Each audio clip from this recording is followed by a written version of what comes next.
네, 그래도 오늘 한국 증시는 양시장이 모두 다 강력한 흐름을 가지고 가고 있습니다. 앞으로 실적이라는 모멘텀을 안고 계속해서 갈 수 있을지 또 어떠한 재료들이 있을지 오늘 함께 이야기 나눠보도록 하겠습니다. 이데일리의 피용익 매크로 에디터 모시고 이야기 나눠보도록 하겠습니다. 안녕하십니까? 네, 안녕하세요. 네, 이번 주 시장의 먼저 주요한 좀 재료들부터 짚고 갈까요? 네, 이번 주는 11월의 마지막 거래 주간이죠. 이번 달 증시는 미국의 대통령 선거를 전후로 변동성이 굉장히 커졌었는데요. 우리 증시는 월간으로 현재까지 마이너스지만 그래도 지난주에 코스피가 2,500선을 회복했고요. 국민주로 불리는 삼성전자 주가도 5만 원대 중반으로 올랐었습니다. 오늘도 코스피 지수와 코스닥 지수 그리고 삼성전자 주가 모두 큰 폭으로 오르고 있습니다. 여전히 지수가 저평가 구간에 있다고 판단되기 때문에 이번 주에도 반등을 모색할 것으로 보이는데요. 다만 이번 주에 미국의 추수감사절이 있습니다. 뉴욕 증시는 추수감사절 당일 휴장하고 다음 날에는 조기 폐장합니다. 한 주 거래일이 3.5일밖에 되지 않기 때문에 거래량이 줄고 그래서 변동성이 커질 수 있다는 점은 우리 증시에도 영향을 줄 수 있습니다. 이번 주에는 또 한국은행이 금융통화위원회를 열고 기준금리를 결정합니다. 미국에서는 개인소비지출 PCE 가격지수가 발표되고요. 또 PC 가격지수는 연방준비제도가 가장 중요하게 생각하는 물가 지표로 알려져 있기 때문에 잘 체크해봐야 되고요. 연준의 11월 FOMC 의사록도 공개됩니다. 이외에도 미국의 3분기 경제 성장률 잠정치도 발표될 예정입니다. 네, 이번 주에 그래도 좀 굵직굵직한 이슈 꽤 많습니다. 무엇보다 미국 내에서 추수감사절이 있기 때문에 미국 안에서의 이 전체적인 주식 거래 일자는 좀 줄어드는 상황입니다. 아무래도 미국 증시의 영향을 다소 덜 받는 한 주가 되지 않을까 하는 생각이 드는데요. 먼저 오늘은 어떠한 일정이라든지 경제 지표 발표가 있습니까? 네, 이번 주에 굉장히 굵직한 재료가 많은데 오늘은 일단 좀 조용하게 시작할 것 같습니다. 오늘 밤에는 미국에서 댈러스 연방준비은행이 발표하는 11월 제조업 지수가 발표됩니다. 지난달에는 마이너스 3으로 나왔거든요. 기준선인 0을 밑돈 건데요. 그래도 이 수치가 30개월 만에 가장 높은 수치였습니다. 개선되는 흐름을 계속 이어갈 수 있었을지 주목되고 있습니다. 네, 월요일 다소 오늘 밤에는 경제지표 하나 발표 현재 예정이 되어 있고요. 이어서 화요일로 옮겨가 보도록 하겠습니다. 화요일에는 그렇다면 어떠한 경제 일정들 대기가 되어 있습니까? 네, 화요일에는 한국은행이 발표하는 이번 달 소비자 심리 지수가 나옵니다. 내수 경기가 기대만큼 빠르게 회복되지 못하고 있다는 게 우리 경제의 가장 큰 고민거리인데요. 지난달에는 2달 연속 하락세에서 벗어나면서 석 달 만에 반등에 성공했습니다. 이런 흐름이 이번 달에도 이어졌을지 주목되고 있습니다. 미국에서는 10월 신규 주택 판매 집계가 발표됩니다. 신규 주택 판매는 연준의 기준금리 인하로 모기지 금리가 내려가면서 최근 수요가 늘고 있는 추세입니다. 9월에는 전달 대비 4% 넘게 증가하면서 1년 4개월 만에 최고치를 기록한 바 있습니다. S&P 케이스 실러가 발표하는 9월 주택 가격도 발표되는데요. 20개 대도시 집값을 통계를 낸 겁니다. 8월에는 5.2% 오르면서 사상 최고가 행진을 이어갔고요. 9월에도 이런 흐름이 이어졌을 것으로 전망되고 있습니다. 그리고 연준의 FOMC 의사록이 화요일에 공개됩니다. 연준 위원들이 회의에서 구체적으로 어떤 이야기를 나눴었는지를 체크해야 하고요. 올해 남은 FOMC에서 추가로 금리 인하가 있을지 여부도 가늠해 볼 수 있을 것 같습니다. 네, 무엇보다 화요일에는 미국 내에서 주택가격 지수가 발표가 됩니다. 지금까지 부진했던 이 주택가격 지수가 다시 한번 상승 흐름을 이어가게 될지, 그리고 만약에 시장의 투자 심리가 좀 꺾이게 된다면은 주택 지수가 올라가게 되면은 인플레이션에 대한 우려가 다시 한번 나올 가능성 높습니다. 함께 확인을 해보시면 좋을 것 같고요. 이어서 수요일로 넘어가 보도록 하겠습니다. 수요일에는 어떤 일정들 대기되어 있습니까? 네, 수요일에는 미국의 3분기 경제 성장률이 발표됩니다. 미국의 경제 성장률, GDP는 속보치, 잠정치, 그리고 확정치 이렇게 3번에 걸쳐 나오는데요. 이번에 나오는 건 잠정치입니다. 앞서 나온 속보치가 전분기 대비 2.8%로 시장이 예상했던 3%는 밑돌았지만 그래도 견조한 성장세를 나타내면서 시장의 호재로 작용한 바 있습니다. 그리고 아마도 이번 주 투자자들이 가장 관심 있게 볼 경제 지표죠. 10월 개인 소비 지출 PCE 가격 지수가 발표됩니다. 연준이 인플레이션 핵심 데이터로 주목하는 지표인데요. 최근 미국의 인플레이션은 연준의 목표치인 2%에 다소 못 미치고 있습니다. 시장에서는 지난달 인플레이션이 약간 튀어 올랐을 것으로 예상하고 있거든요.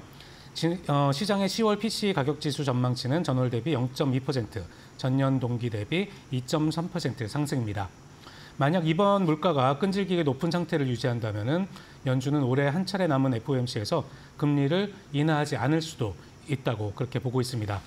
최근 연준 인사들이 금리 인하의 속도 조절을 할 필요가 있다고 계속해서 언급을 하고 있기 때문에 PC 가격 지수가 어떻게 나오는지 잘 체크해 봐야 될 것 같고요. 또 화요일에 나오는 FOMC 의사록과 수요일에 나오는 PC 가격 지수를 통해서 12월 FOMC에서 연준이 어떤 결정을 내릴지 힌트를 얻을 수 있을 것 같습니다. 네, PC 지수 그리고 GDP가 수요일에 발표가 됩니다. 아마 한국 시간으로는 목요일 아침쯤 나올 것으로 보여지는데 아마 가장 중요한 지표 중 하나가 되지 않을까 하는 생각이 들고요. 이어서 목요일로 옮겨가 보도록 하겠습니다. 목요일에는 어떠한 일정들 대기가 되어 있습니까? 네, 목요일에는 우리나라에서 중요한 일정이 있죠. 한국은행이 금융통화위원회 회의를 엽니다. 아마도 최근 몇 년 사이에 가장 어려운 결정을 해야 될 것 같은데요. 지난달 11일 통화정책 방향 회의 이후 한 달 보름 동안 경제 변수들이 굉장히 많았습니다. 3분기 성장률이 0.1%에 그치는 걸로 나타났고요. 미국에서는 도널드 트럼프 전 대통령이 재선에 성공을 했습니다. 그리고 원달러 환율이 1,400원대로 올라섰죠. 금융시장에서는 환율 불안 등을 근거로 동결을 점치는 의견이 다소 우세한 상황입니다. 하지만 경기 전망이 워낙 나빠진 만큼 한은이 연속해서 금리 인하를 통해서 내수 살리기에 초점을 맞출 수 있다는 그런 관측도 나오고 있습니다. 특히 이번 금통위에서는 수정 경제 전망도 내놓거든요. 한국은행은 지난달 11일 통화정책 방향 결정문에서 국내 경제는 내수 회복 지연 등으로 8월에 비해 전망의 불확실성이 커진 것으로 판단한다. 이렇게 밝혔습니다. 그리고 이창용 한은 총재는 지난달 29일 국정감사에 출석해서 올해 성장률이 2.2에서 2.3% 정도로 떨어지지 않을까 생각한다. 이렇게 말했거든요. 이런 거를 고려해 보면은 한국은행이 성장률 전망치를 수정하는 것은 예고된 수순이고요. 만약 한국은행이 2기 트럼프 정부 출범 등의 변수를 반영해서 내년 성장률을 상당폭으로 낮춘다면은 금리를 추가로 인하할 가능성이 커질 수 있습니다. 목요일은 금통위를 가장 주목해야 하고요. 미국은 아까 말씀드렸다시피 추수감사절로 휴장합니다. 네, 목요일이 아무래도 한국에서는 금통위가 열리기 때문에 그 결정도 중요할 것으로 보여집니다. 이어서 금요일로 옮겨가 보도록 하겠습니다. 금요일에도 중요하다면 중요한 일정이 있죠. 네, 그렇습니다. 미국은 추수감사절 다음 날부터 본격적인 연말 쇼핑 시즌이 막을 올립니다. 미국만 놓고 보면 최근 소비가 다시 활력을 띠는 모습인데요. 블랙 프라이데이가 촉매제 역할을 할 수 있을 것으로 기대되고 있습니다. 뉴욕 증시는 오후 1시 우리 시간으로 토요일 새벽 3시에 조기 폐장하기 때문에 뉴욕 증시에 투자하시는 분들은 참고하셔야 하고요. 유로존에서는 이번 달 소비자 물가 지수가 예비치가 발표됩니다. 또 한국에서는 지난달 산업 생산과 소매 판매가 발표될 예정입니다. 네, 특히나 오늘도 소비주들이 잘 가고 있습니다. 이번 주에 있을 블랙 프라이데이를 앞두고 아무래도 소비주가 먼저 움직이고 있는 듯한데 이날 어떻게 지표가 나오는지도 잘 확인을 해보시는 게 중요해 보이고요. 일단 이번 주가 11월의 마지막 주더라고요. 시간이 참 빠르다라는 생각이 드는데 이번 주 어떻게 보십니까? 네, 코스피가 이번 달 현재까지 마이너스 수익률을 보이고 있습니다. 11개월 중 8개월 마이너스를 기록했거든요. 올해 들어서 지난 7월 이후로는 5개월 연속 내림세를 나타내고 있습니다. 2000년 이후에 코스피가 5개월 이상 연속 하락한 것은 이번을 포함해서 5번에 불과하거든요. 그래서 이제 반등 가능성이 좀 크다는 전망이 나오고 있습니다. 그런데 기술적으로는 반등 가능성이 크다고는 해도 상승할 만한 재료가 보시다시피 별로 없는 게 문제입니다.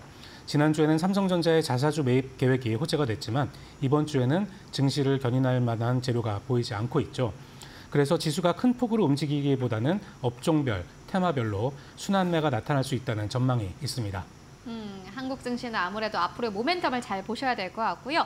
뉴욕 증시는 사상 최고치 부근에서 계속해서 맴돌고 있습니다. 그리고 연말 랠리도 좀 기대해 볼 수 있겠다라는 생각 드는데 어떻게 보십니까? 네, 뉴욕 증시는 강세를 이어가고 있고요. 이번 달에는 롤러코스터를 좀 타기는 했지만 다우 지수는 11월 들어 6% 이상 올랐습니다. 큰 변수가 없으면 뉴욕 증시는 11월 거래를 무난한 강세로 마무리할 것으로 예상되고 있습니다. 추수감사절이 지나면 뉴욕 증시는 본격적인 연말 장세로 들어갈 것으로 기대가 되고 있는데요. 뉴욕 증시는 통상 연말에 들면서 산타랠리로 상승하는 경향을 보이고 있습니다. 특히 이번 연말을 앞두고는 월가에서 잠밋빛 전망이 나오고 있습니다. 골드만삭스와 모건스탠리는 내년 말까지 S&P 500 지수가 6,500선으로 오를 수 있다고 보고 있고요. 일부 투자은행들은 내년 말까지 S&P 500 지수가 7,000선을 돌파할 수 있다는 전망도 내놓고 있습니다. 강한 미국 경제와 기업들의 성장세로 뉴욕 증시가 올해와 내년 초 강세를 보일 수 있다는 분석인데요. 다만 뉴욕 증시가 버블 위험 국면에 접어들었다는 그런 진단도 나오고 있기 때문에 주의할 필요도 있겠습니다. 네, S&P 500의 7,000선에 도달할 수 있을지 여러분들 함께 또 관전 포인트로 삼아보시면 좋을 것 같습니다. 네, 지금까지 피용익 에디터와 함께 이야기 나눠봤습니다. 말씀 고맙습니다. 고맙습니다.